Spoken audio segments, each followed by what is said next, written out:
again to another wonderful event. So on behalf of the staff and the board of the library, I'd like to welcome you all to the PMI Victorian History Library and to today's event to Stuart Kells. I'm very pleased to have you, and I'll introduce Stuart in a minute.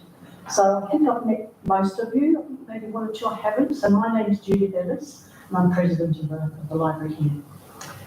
On behalf of everybody, I'd like to acknowledge the traditional custodians of the lands on which we meet. And the library is located on the lands of the Wurundjeri Woi-wurrung people, the Kulin Nation.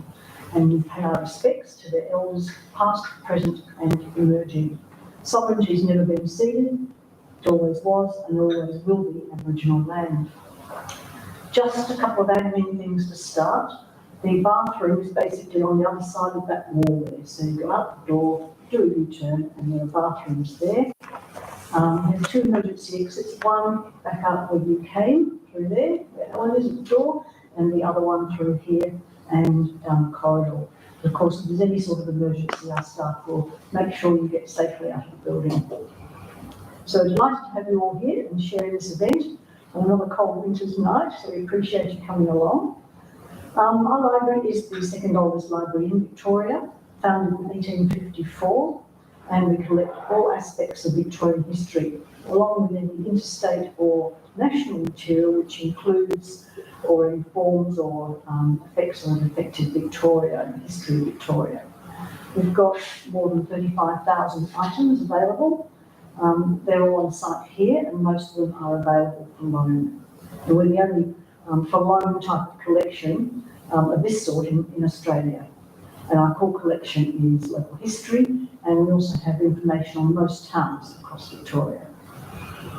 We're taking photographs tonight for our publicity and social media, as well as recording the session. So if anybody doesn't want to be photographed as part of that, or recording, let us know, and we'll make sure that we take care of that.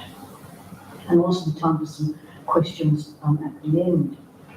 So I'd like to welcome Stuart here, and so I don't know your name, Stuart's wife and two children. Welcome as well. I'm very pleased to have you here. Cutting new little members, I'm sure.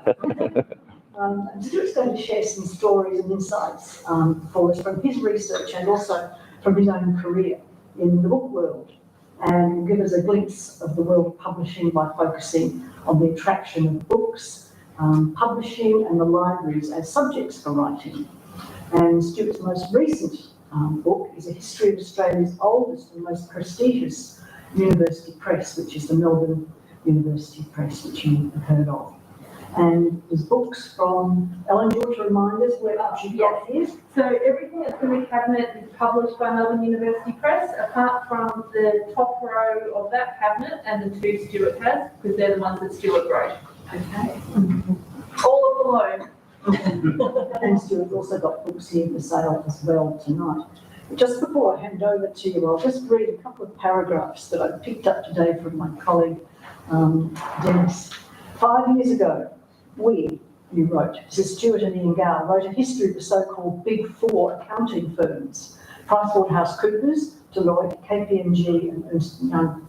Noting the fundamental tensions in the current Big Four business model, Stuart says, we stuck our necks out in predicting at the end of that book that by 2023 something would have to give. How clever were you? Recently, these predictions come true for at least two of the Big Four over the past 18 months. Ernst & Young has gone a long way down the road towards a radical demerger, and now PricewaterhouseCoopers, of course, finds itself on the verge of what evolutionary biologists call an extinction level event. So on that happy note, I will pass on to you.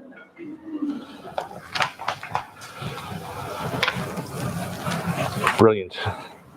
Thanks, Judith. I didn't know that I'd be talking about the Big Four. You've sort of thrown me. No, that's good. My job is switching between themes and between subjects, so very relaxed about that. Grateful to you and to the board and to Jade and to the team for tonight. And also just for what you do in an everyday way. Fiona and I are big supporters of the library. We published with Jade recently a Library Planet profile of the library, and we were very pleased to do that. yeah, we definitely intend to delve in again into your archive and resources. So that's terrific, and really grateful to you for having us here for the event tonight. Thea and Charlotte are our two daughters, and they're here as well. Obviously, we echo your acknowledgement of country and the traditional owners of the land that we're meeting on. We're very grateful to you all for coming out in a sort of a wintry, darkish Melbourne evening and to talk about books. My presentation is a little bit more autobiographical than I usually deliver, and so I'll give you a bit of a talk, and then I think there's time for questions, and we can talk a little bit about the MUP book and other things if that suits you. So I might speak for about 20-25 minutes. Sound all right? Brilliant. And yeah, very happy for questions and comments along the way as well. Does that sound okay volume-wise? The microphone's okay? Brilliant. Great. So in 1999, at the age of 27, which feels like a long time ago, I had a health scare. I found some lumps in a bad place to find lumps. The prognosis was unclear, but at the time I had some other health problems as well. And those plus the lumps were a powerful catalyst. My wife was earning a modest income from a master's scholarship at the University of Melbourne. And in earlier years, we'd saved a little bit of money. So that plus the scholarship meant that I could afford a carpe diem moment. If life was going to be short, then I wanted to spend at least some of it working in publishing. There was an advertisement in The Age saying that Text Publishing was seeking a publishing assistant.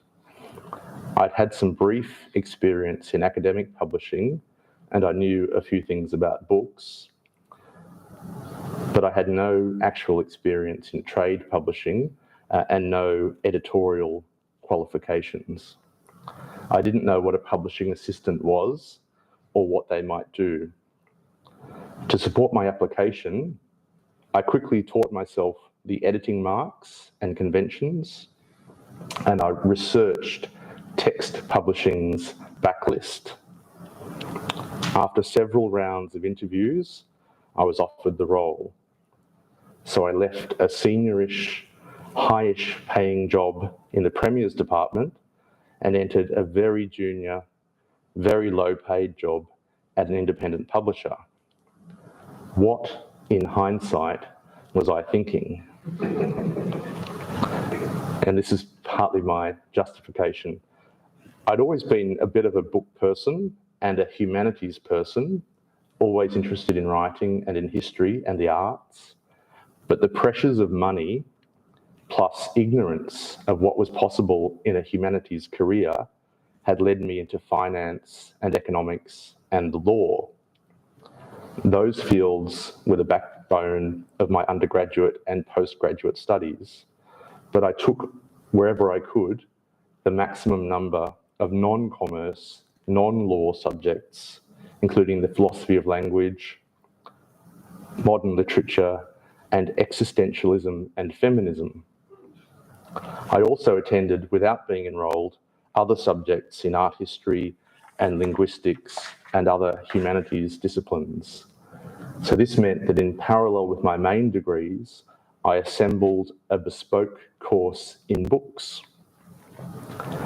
My undergraduate years were bleak. In my first year, I was 17, living on an Austudy allowance of $30 a week and paying $25 a week in rent. Sounds like me. As a boarder in a small terrace house in Carlton. The landlord was a hard-drinking garbage collector, the brother of a neighbour of my parents. This was the early 90s, and Melbourne was emphatically in recession. In that personal and macroeconomic slump, I proposed to Fiona. She moved in, and we were poor together. She and I had grown up in the same neighbourhood, a mixture of commission homes and low-cost tract housing on the northern outskirts of Albury. Fiona and I went to the same high school, which was oriented towards woodwork, metalwork, agriculture and sport. But I was skinny and asthmatic and anaphylactic and colourblind. I spent a lot of time in the school library and the local library and second-hand bookshops. My favourite finds from that era were vintage sci-fi and fantasy books, which cost $1 or $2 in those days. They're much more valuable now. And during my university years, I was still chasing underpriced books. Fiona and I started running books, which means buying them cheaply in one place, like in markets and op shops, and then selling them to bookshops, like a wholesaler. We also engaged in what finance people call arbitrage, finding underpriced books in one shop and selling them for a markup at another. Books, unexpectedly, were part of our route out of poverty. At university, I applied for and won several undergraduate scholarships, including with National Australia Bank and the Melbourne-based blue-blooded investment bank, Potter Warburg. I won subject prizes as well in business law and financial economics, and on graduation, I took the fanciest job available, which was working in mergers and acquisitions with Potter Warburg. There, I looked and sounded the part, but I had very different values and a different background to all the other bankers who'd gone to Scotch College and Melbourne Grammar and whose parents were professionals who'd gone to university. I enjoyed the energy and the subject matter of investment banking, and I also enjoyed having a secretary and a plush office in Collins Street. I liked some of the people, and I believed I was doing important work. But every minute I was there, I felt like a fish out of water. And there were a lot of minutes, as routinely we worked 70 or 80 hours a week. I hardly ever saw Fiona, and when I did, I was exhausted. After a couple of years at Potters, I returned to the University of Melbourne as a research fellow in the Melbourne Institute. A few years after that, through a connection from the Institute, I joined the Premier's Department. 18 months later, as a result of my existential moment, I was working at Text Publishing as Michael Hayward's publishing assistant. At that time, the publishing arm was a tiny part of a larger, but still small, media group led by Eric Beecher, Di Gribble, and Michael, and obviously Di Gribble of McPhee Gribble fame. Seeing Michael and Di and Eric up close was invaluable. I was also exposed to leading designer W.H. Chong, legendary publicist Patty Brown, and authors such as Gerald Murnane, Catherine Ford, Anna Funder, Robin Anea, who's popular in your library, Tim Flannery, Raymond Gator, and Gideon Haigh. What was it about publishing that I found so attractive? In part, it's about the craft of writing and editing and bookmaking. There's something miraculous about authors and publishers creating books from thin air. I love the idea of treating books and words and readers with respect, and I love the physical side of book production. I'm drawn too to the textures and rhythms of publishing with its strange conventions and intrigues and the complex personalities of authors and editors and publishers. The most powerful attraction was visceral, even spiritual. For me, book work, unlike corporate finance work, is soul work. After a year at Text, Fiona's scholarship came to an end, our savings were running low, and the health prognosis was good. The lumps were benign. So I embarked on a blended career. I went back to working in finance and government, though I maintained strong connections with the book world. I studied book auctions as an example of game theory. I published booksellers' memoirs and other books about books, including Australian Book Collectors, which is in the cabinet over there. Not many people know about that. With Fiona, I dealt more formally in rare books, and I began to experiment with writing. The first book I wrote was a biography of Melbourne bookseller Kay Craddock, who's the first female president of the International League of Antiquarian Booksellers. Published in 2011, the book was well received, and through Kay, I met Elizabeth Lane, the only child of Richard Lane, one of the three brothers who in 1935 had founded Penguin Books, one of the most famous publishers in history. Would I be interested, Elizabeth asked, in writing a new account of Penguin, one that filled some big gaps and overturned some penguin myths? Yes, I said, I definitely would. The resulting book,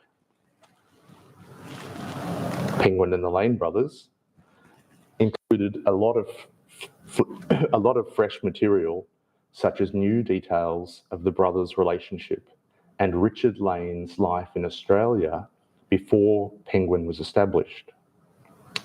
In the book, I showed that the conventional story of Alan Lane founding Penguin after a railway platform epiphany was demonstrably untrue. Black Ink published the book, and it won the Ashurst Business Literature Prize in 2015. It was later featured in Tom Butler Brown's anthology of 50 business classics. One of my rules about being a writer is that you have to write. The Lane Brothers book led to other volumes, including Outback Penguin, an edited edition of Richard Lane's Jackaroo Diary. It also led to my book on the Argyle diamond mine via Elizabeth's husband, Bill Leslie, who introduced me to legendary diamond hunter Ewan Tyler. Immediately after Penguin, I began writing about the mystery of William Shakespeare's library. One of the early chapters in that book was about writers' libraries in general. I pitched the manuscript to Michael Hayward at Text, and he replied that what I had was actually two books, one about Shakespeare and one about libraries. The money from the Ashurst Prize allowed me to travel with Fiona, with Fiona and our two daughters around the world visiting libraries. The girls were ages 5 and 1 at that time. This was immediately pre-COVID. As a result of that research, the libraries chapter grew into a whole book called The Library, a Catalogue of Wonders, and published by Text. And then Text separately published Shakespeare's Library. The library was shortlisted for the Prime Minister's Literary Award. Sorry, I'm stuttering. I've been yammering all day and I'm losing the ability to speak, so please bear with me. The library was shortlisted for the Prime Minister's Literary Award and several other prizes, as was Shakespeare's Library for the University of Queensland Non-Fiction Book Award. For authors, prizes like those and shortlistings like those are useful for practical financial reasons. Sometimes you get paid even if you're shortlisted, but they're also excellent recognition and acknowledgement. Maintaining my dual track career and my dual track interest in the humanities and commerce, I began writing The Big Four, the book on the accounting firms with Ian Gow, the one that Judith mentioned before. I pitched the manuscript for that book to Chris Fike at Black Ink. I told him the idea for the book and I sent him the first chapter. When he read it, he was completely baffled. The chapter was all about the Medici Bank in the 14th and 15th centuries. It had nothing at all to do with the Big Four. Chris wondered whether I had sent him the wrong attachment. Trust me, I said, and the book ultimately came together. Like Penguin and the Lane Brothers, it won the Ashurst Prize, and it has since been published around the world. In writing simultaneously about books and business, I've had Gideon Haigh as an example. He succeeded as a sports writer and a writer about business and general non-fiction. That, for me, was a big influence, as was Gideon's expertise in marshalling huge amounts of information and converting it into coherent stories. That kind of marshalling is what I had to do when, during lockdown, I wrote the International History of Ashurst, the law firm, and the Centenary History of MUP. Both volumes required extensive research. Both were sweet spot projects that made the best of my split career. Writing the MUP book in particular was a perfect life moment. I knew the press from my time at the university and from my work in the book trade and from being a Carlton local who would often walk past MUP's Drummond Street offices and wonder what was going on inside. Despite the lump's prognosis, I've had a few brushes with death thanks to my anaphylaxis, and I feel as though the past few decades have been a wonderful bonus. This sounds like an over-dramatisation, but I didn't expect to be here this long. In those decades, I've found professional fulfilment in my blended career. I've carved out a fertile niche at the underpopulated intersection between the arts and commerce. And as an author, that's where I've found my place. I've always felt nervous about confessing to be an economics and finance person. There's a strong literary prejudice against that area. And I've always felt a little bit too arty for the finance people and a little bit too financy for the art people.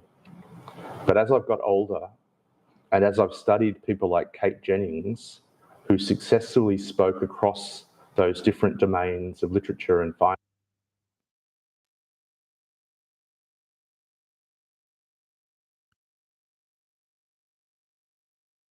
career. Right now, I'm working on another sweet spot project in that zone, a book about Australian financial inventor Ian Shepherd, who joined forces with Kate Jennings to expose and curb the worst tendencies of international banking. My aim with that book is to achieve a rare synthesis, writing about a potentially soulless subject in a humane and soulful way. Without my early and unexpected interest in books and humanities, I feel that that synthesis would have been impossible. Thank you. That's my introductory talk. And now I'm all yours for questions and comments and MUP stories. I'll go first. I did have a question. Like you, I've often wondered what exactly a publishing assistant, or, you look at the job titles and you wonder what exactly you do in that role. Could you maybe tell us a bit more about the publishing assistant role then? Sure. It was a while ago that I was doing it, so it may have changed. Independent publishers are generally run on a bit of a shoestring, as you can imagine. And when I was at Text, there would have been maybe 5 people in the whole publishing outfit, and that includes publicists, designers, editors, juniors, so maybe 5 or 6 people in total. So the publishing assistant does a little bit of everything: editorial, design, getting coffees, opening parcels. Probably the most, the largest proportion of my time was reading manuscripts, and working through the slush pile and managing all of that, rejecting 99.9% of the submissions, which is kind of a thankless and sort of dark sort of task. But all sorts of things, supporting writers' festivals, looking after authors, making sure all the authors feel loved. And that experience for me was really helpful when I sort of flipped over the other side and became one of the authors. I knew all of the good and bad things that authors do and all of the ways that authors torture their publishers at writers' festivals and just generally. So I very, very quickly decided that I would never be the kind of author who, rings up the publisher and says, oh, there's not enough copies of my book in Toowoomba, or, all of the sort of egotistical things that authors do. So it was very, very helpful for me as an author to have had that experience. But yeah, the short answer is publishing assistant is a very, very junior role, and they do a little bit of everything. Can I pick up one of the points from there? In my professional field, not the library, but my professional career, I've edited a couple of books within my industry, and some of them involve maybe 15, 16 or more authors. Some authors can be really hard when they stick their feet firmly on the ground and say, I'm not changing this, even if something is wrong. Did you have any challenges in wrangling authors? Yes, definitely. Yeah, there's all sorts of authors, from ones that are completely relaxed and are a delight to work with, to ones that are very strident and they think that the text that they've delivered is perfect and sacrosanct. And yeah, those sort of multi-author works that you describe, multiply that by, it's exponential in the wrangling. My philosophy is very much to have a positive partnership with the editor. I can see how editing lifts books in all sorts of different ways, and translation lifts them too. I think my favourite edition of any of my books is the Mondadori edition of the library, because it's been edited beautifully by the people at Text, and then it's been translated beautifully into Italian in ways that really drew out some of the poetry in the book. So I submit myself to the editorial and translation processes very willingly, definitely. Yeah. There's one in here too. I'm pretty sure you were first, but I don't want to cut across that. So what did you do when you realised there were not enough copies of your books in Toowoomba? I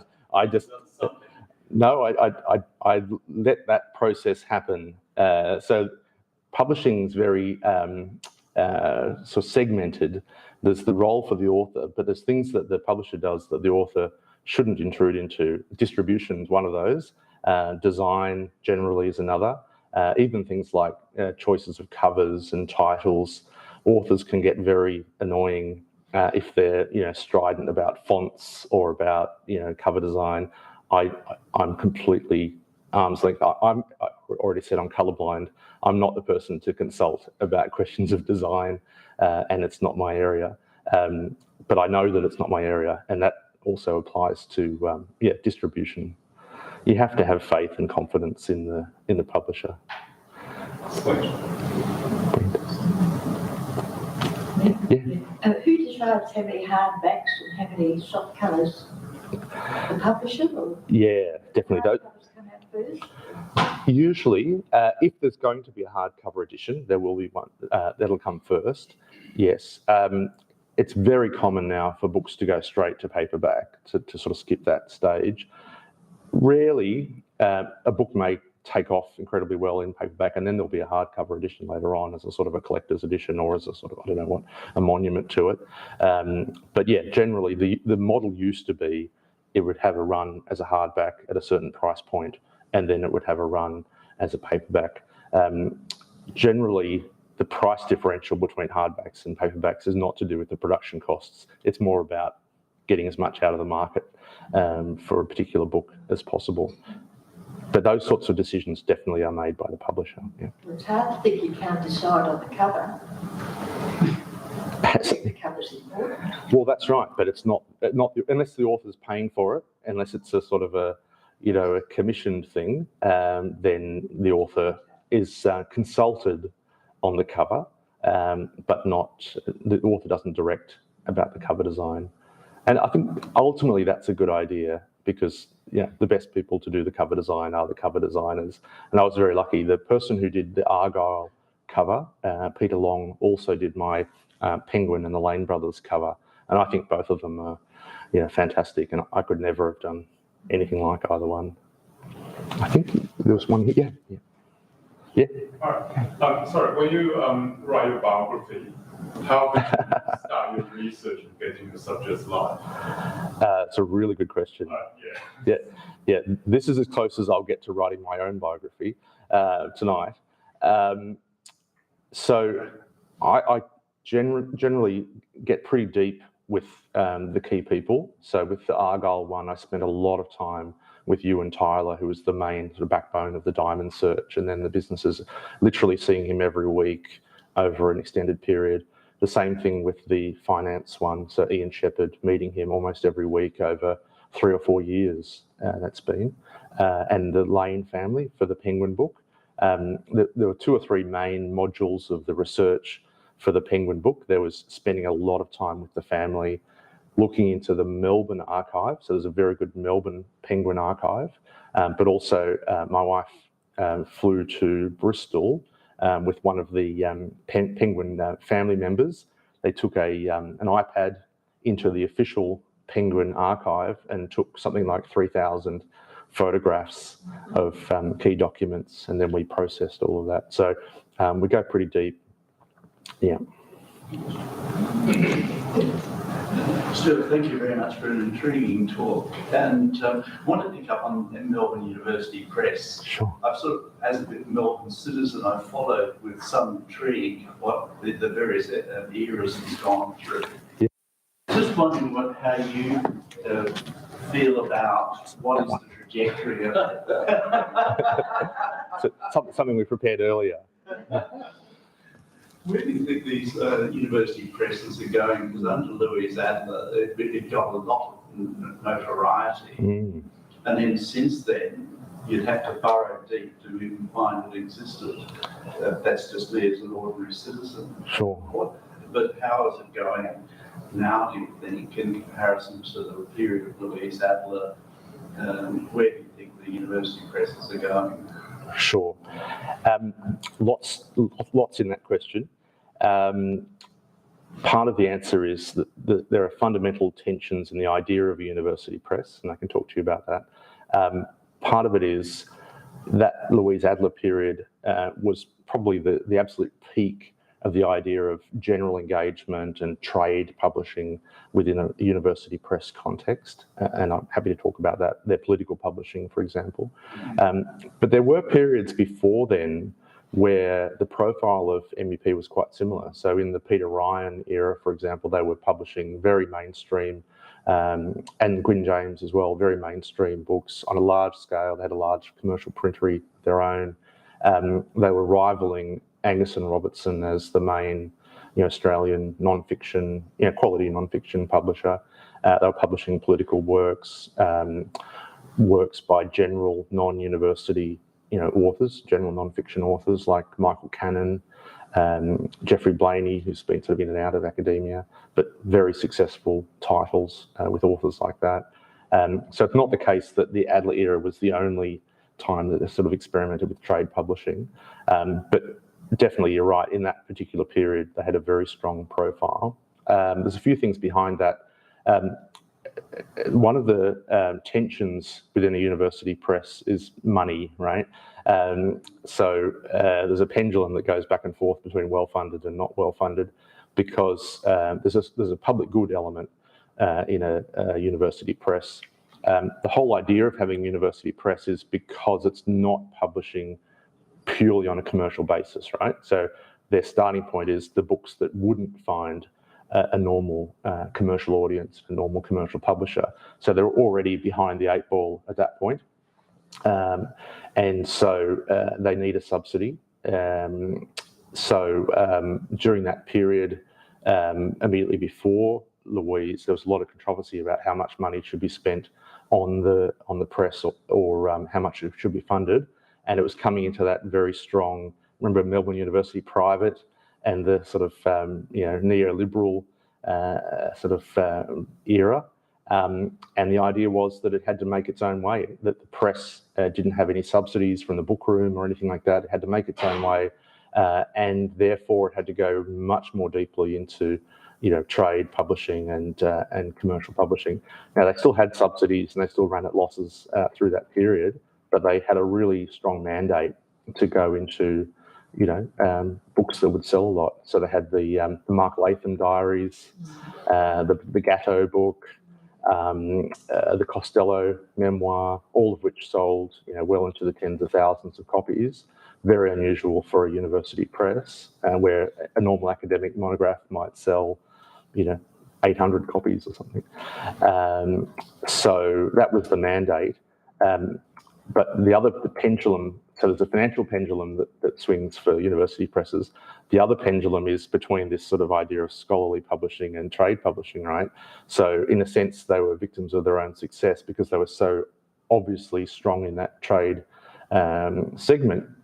When you had a change in vice-chancellor and different people coming through the university, they look at it and say, well, why is this ours? Why are we even doing this? Why are we in this?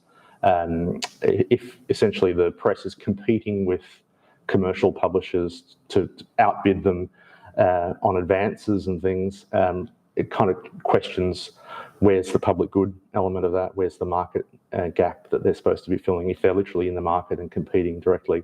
But in their defence, in that era, I would say that was very much their mandate. They had a licence to do that, and then that licence was towards the end probably pared back a little bit. But part of your question is also what the press looks like these days. There've been some very successful books even since Louise. So there was the Sutton and Walsh book about Bruce Pascoe, which had a very good run and was very well received. I wouldn't necessarily accept the premise that there's been a big dropping off in profile or the style of books that they're publishing. It's still very much the same authors. It's Janet McCalman's and it's mainstream scholars, but it's also independent scholars and non-fiction authors from outside the academy. Very much the same people doing the editing and the design. There's continuity in the team. Because I've been publishing across multiple eras of MUP, my experience is much more of continuity. Stuart, thank you so much for your talk. Really inspiring. Really enjoyed hearing about your journey. What did you think on something you said about being a writer and how a writer has to write? And I'm just wondering, do you have goals for yourself around I'm going to write a book every year? How do you balance that with your two-track career that you're balancing and juggling? Yeah, good question. There's no balance. That's part of the answer. Because I kind of started in banking and working crazy hours and that sort of switching and the kind of permanent chaos, which you also get in the Premier's department, that's how my brain's wired. It's wired for switching and for pressure and for deadlines. If I have one job and it's quiet and I'm in a quiet room, I just can't work. I have to have the pressure and the competing tracks and the switching. That's just how I'm wired. So that's handy to have multiple projects and multiple streams. The sort of the non-writing work that I do, I've tuned that back a little bit more recently. It's quite flexible and accommodates doing things like tonight and writers' festivals and writing. In terms of writing goals, I think one of the overarching principles is make hay while the sun shines. I think if I'm getting opportunities to write important books and getting positive answers from publishers about them, then I'm going to go for it. I have a few sort of high-level criteria for the kinds of books that I'm interested in. They have to be sort of world-level stories, important global stories like Penguin or Shakespeare or water management or the Big Four accounting firms or Wall Street banks. They have to be the sort of subjects that someone in London or New York would go for, but that can best be told from Australia from this perspective. I think all of my books are like that as well, that they're best told from here. And that's very practical, obviously. And another criterion is that I can say something new about it, that I can overturn some myths or challenge some ideas. So all of the books are a little bit subversive. Even the MUP book is a little bit subversive at times. It's not a conventional, corporate history where it just sort of says this and this and this. It experiments with form. It's irreverent. It's cheeky at different times and plays with different ideas, plays with language, plays with authority and power. So, I guess if I've got the headspace, I've got the energy, I've got the mandate, and those sorts of projects are coming along, then I'm going to keep doing it.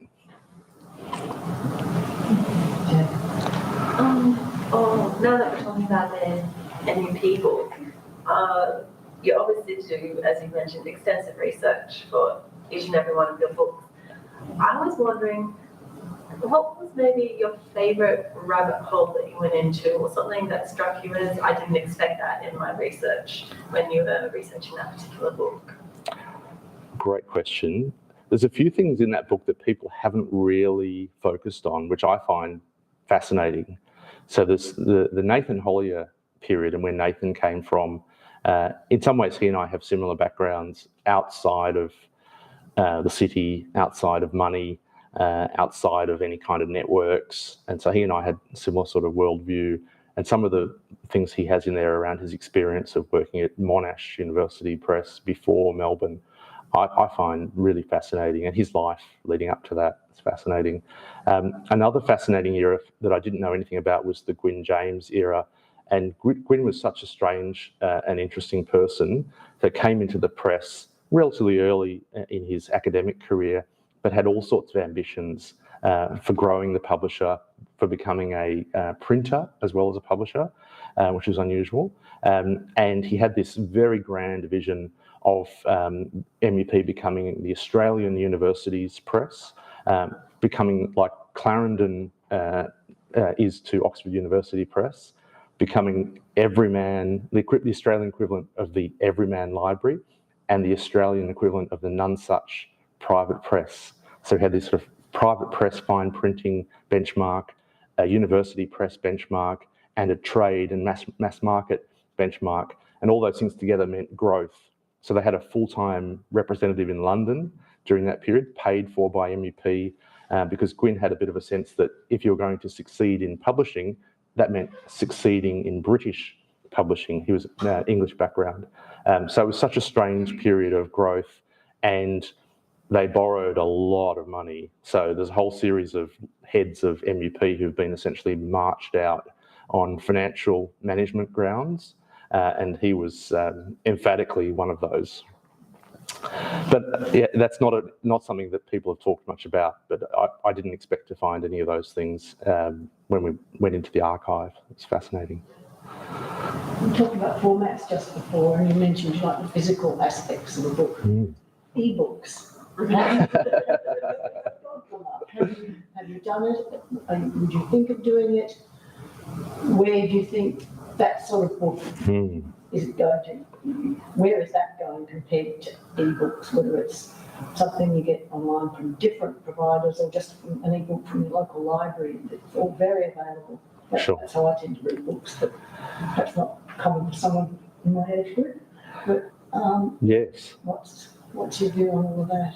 So, in a physical library with physical books, talking about e-books, it's a bit like a vampire in a church. Not you personally.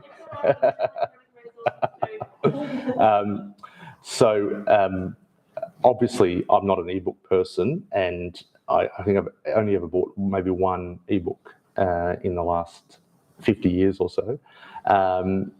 But they obviously have a place. They're very useful. Pretty much all of my books have appeared in an electronic format. Oh yeah, yeah. So all of them are on Amazon, all of them are on Kindle. And, you know, it's infinitely practical when you're traveling. It's infinitely practical in terms of backlist sorts of things, right? Because they'll sell out in physical form. So who decides that? The publisher? The publisher does all of that. So there's multiple tiers. So there's the local publisher will typically do an ebook version, but the world's divided up into territories as well. So you get ebook versions of foreign editions and other English jurisdictions as well. So, for example, with the Big Four book, I think, I could be wrong, this is Chatham House, even though it's being recorded. I think that's out of print, but it's #1 in about 3 or 4 categories in Amazon at the moment because of the ebook. You know, and you know, that's very important. It's an important book for people to be reading right now because PwC's, you know, all over the papers, and it's a really nice example of how the ebook format keeps it in print. So from the author's point of view, you know, some authors grumble about ebooks and Amazon and Kindle and that kind of thing, but you know, the author's job is to reach readers, and that all of that infrastructure. We love libraries, we love physical books, we love local independent booksellers, and that infrastructure is a really good way to get, you know, your writing into people's Kindles and houses and Their own heads. profile plus accessibility for people that That's right. may otherwise be able to walk into a library. That's right. So a lot of the books that I mentioned ended up having, you know, English and American and Chinese and other editions, but some of them didn't. So I think the Penguin and the Lane Brothers book was published in China, but not in the US. So the US copies generally were the Australian edition sent out there physically, which was, you know, pretty limited. So it's found a much bigger readership in the US electronically than in print form. Can I follow through on the Big Four? Has your publisher contacted you to say, so I see in the Financial Times, it's running just about every day. Yes. And it seems like a golden opportunity to republish. It's a really good question. I'm not 100% sure what the status of it is. It has gone into multiple printings, so it's certainly in its sort of 3rd or 4th printing in Australia.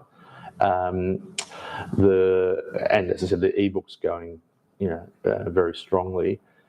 It doesn't really need an update because it was a historical, obviously backward looking, and most of the findings and conclusions that we reached in 2018 when it came out are still very relevant right now. So it's actually a very useful explainer and framework for what's happening with PwC.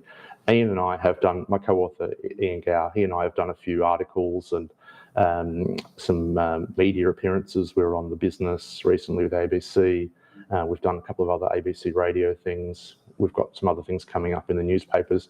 It's a really interesting example of how writing works these days in publishing, right? You have the book, but then you have all the things that hang off it, like, you know, op-eds and articles and, you know, webcasts and tweets. So those things augment and update the book a little bit. But yeah, your point's 100% right. We certainly do need to do an update sooner or later. But we got it pretty right in terms of what the pressures were and the issues, particularly around tax. It's very much written in the book as you'd expect it to be, given what's happened. And with the Big Four, there's been so many scandals and disasters. It's hard to know when to do the new edition, right? But yeah, I'm sure at some point we'll do some kind of update. Have we got it in the library? Don't think so. Let's see if we can find a copy there at the moment. How's your rare book sales going? Yeah, good point.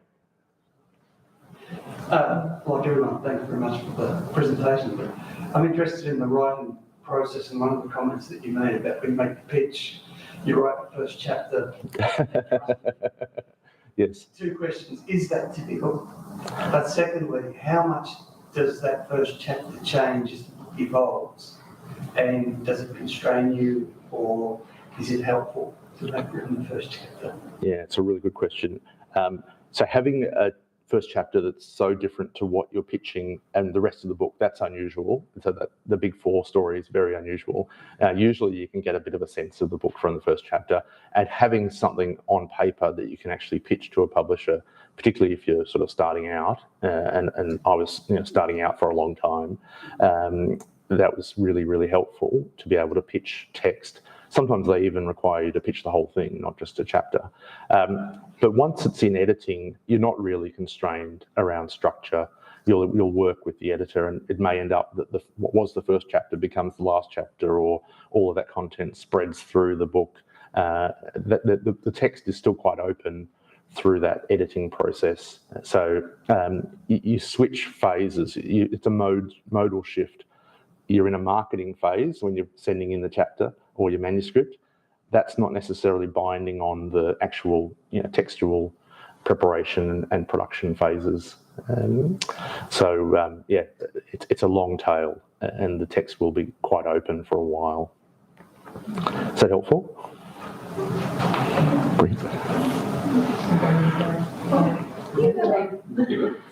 was going to finish off with the PwC thing. It's not going to hurt sales. I think people might pick up a little bit there. But I wanted to ask you, what if you have an idea yourself and you haven't been approached, what do you go through in deciding which publisher you want to pitch it to? Yeah, it's a really good question. So my books are about half and half. Like I've initiated them, or they've been someone's approached me about them. So obviously the MUP one was centenary, and MUP asked me to do it, and I said, with infinite enthusiasm, yes, please. But a lot of the others I initiated. So the Penguin one came from that relationship with meeting Elizabeth Lane. The Shakespeare one was just my interest. The Big Four one, because I knew a bit about that space, and I knew that it was going to be, that it would become very topical, and that I could say something about it. So there's all sorts of different things that lead to the idea of having a book and choosing a topic. In terms of where you pitch them, it's a mixture of things. It's fundamentally opportunistic, right? Because you want someone to say yes, and you want them to have reach and a decent imprint and distribution and all that sort of stuff. And you want to have confidence that they'll treat the text the right kind of way. Now, we're pretty well served in Victoria and Australia with very good independent commercial publishers, as well as the bigger ones and the university presses. The reason why I had a relationship with Text is because I'd worked there. I knew Michael, and they knew me and the sort of things that I was doing. I can't remember how the Penguin and the Lane brothers ended up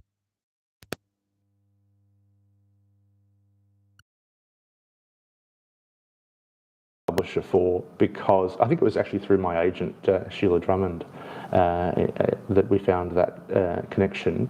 But you think about it, it's a hard one because it's actually a publisher publishing about another publisher, right? So the Penguin one was always going to be a little bit difficult, and you wanted someone who was happy to take a bit of a risk on the text, but also a publisher, publishing about another publisher, and that happened to be the biggest publisher, or part of the biggest publisher.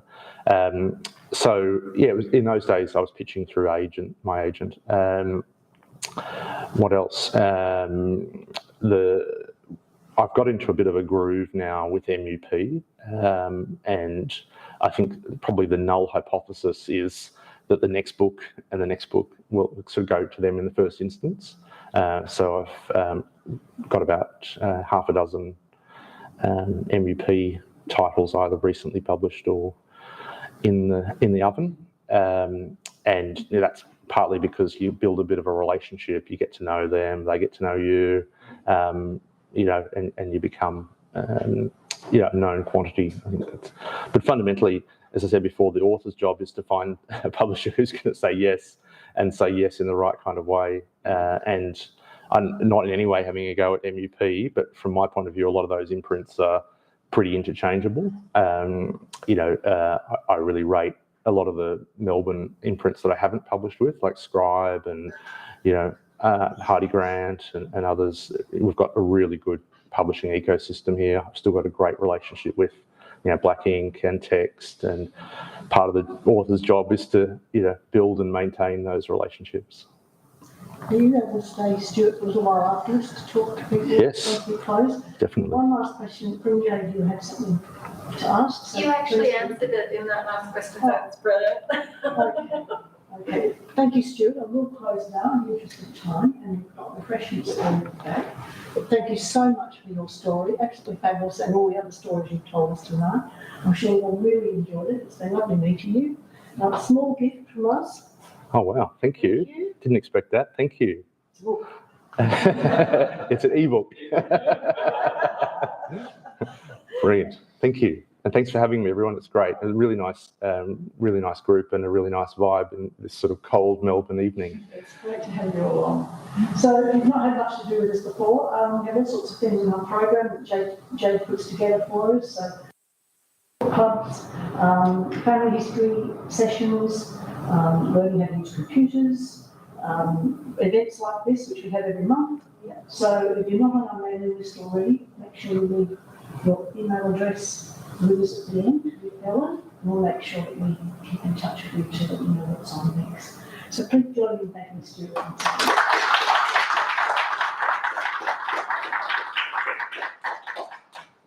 Thank you. And tea, coffee, and biscuits. And of course, Stuart's report as well on the Melbourne University Press.